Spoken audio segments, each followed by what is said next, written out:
MP1. Nothing feels like a Mizuno. Right, the Mizuno MP001 driver. It's arrived. It's the classic series. How much do we really need to spend on a driver to get performance? Obviously, this is bought, for me, this is kind of eBay, Amazon, those kind of sites where you can pick up some really crazy cheap deals. But are they any good? This driver was released in 2004. There's no way it can compete with modern drivers, is there? Right, let's continue our quest to find the cheapest, best driver out there. What did I actually pay for this driver? Shall we have a look? This driver cost me £34.50. I bought the 9 degree XR60 shaft stiff, original Mizuno grip. It definitely needs a new grip. This grip is not good. Zippy head cover in very good condition.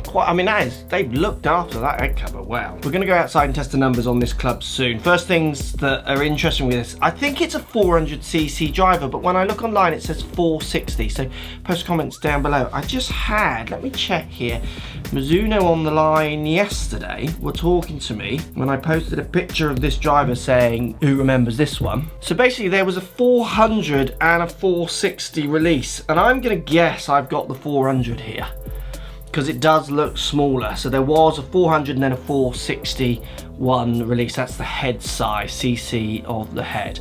Quite a deep head. It's got this kind of carbon crown. You see a bit of the carbon in the crown, which I think looks quite funky and nice. Sits beautiful. And then when I look at the rest of the tech, there's not really much out there. Again, this was 2004 this was released. I just don't think the aggression of trying to outdo the other manufacturers was quite there as much in that era. Let's take it out into the garden Foresight studio. It's not going to do any good, surely. 2004. Looking forward to this. Remember selling this, remember people using this club. I do worry this grip is gone. Like, this grip is not good. Again, one of those things you just got to think about when it comes to second-hand clubs. Let's see what we get out of this then. Is this worth any money at all? Oh, it is a beautiful sound. That is as good as anything current day sound. Got the lefts going with my new move, which we'll talk about soon.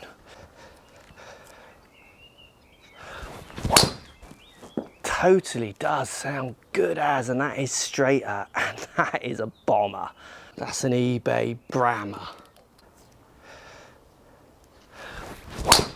Again, that is ripped. That's got to be good, and it's slightly left, but yeah, look at the numbers.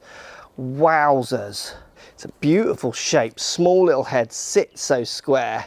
That contrast between the silver face and the kind of dark blue, slightly waffled top with the graphite, looks as good as anything nowadays. Obviously no changeability in the neck, very basic on the bottom side. Like, where's all the visible tech? It's not there. It's just a really good looking classic driver. Numbers, maybe you don't need all this guff that we see on drivers. I've ripped that as well. I have ripped that. Right, one more and then we'll see if I can hit fairway with it. That's a bit of a miss hit off the toe, obviously the smaller hit. Yeah, it's got a drop back in numbers. It's still finding target, but that was more out the toe, not as good a hit. Right, should we see if we can hit fairway? I've got no reason to think why I couldn't hit fairway with this. It does look just... It's so, like, this driver is like, you can buy this driver now in other companies. So what I mean by that, the shape, the looks, the sound, it's there in the big expensive ones that we're buying now. Right, fairway, can I find it? Is that going left or is that hitting? No, that's hitting. Is it flying? Oh yeah. That's like the best drive of it so far on this hole, over that corner. Giddy on up. Went for that one a bit more. Don't know if I turned it. Yeah, I've turned that left. Tried to give it more, bit of a toey dip. So that is a miss of fairway. But with the strike, the number is impressive still. Right, one more.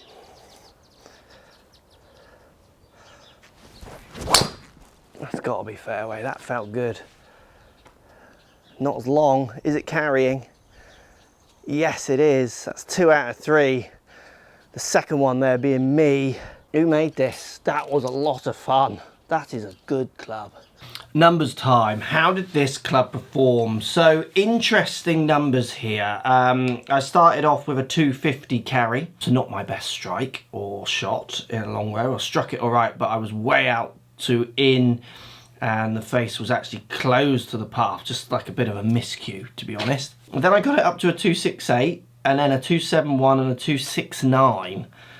So a 271 carry for me, I mean, that's as long as anything, isn't it?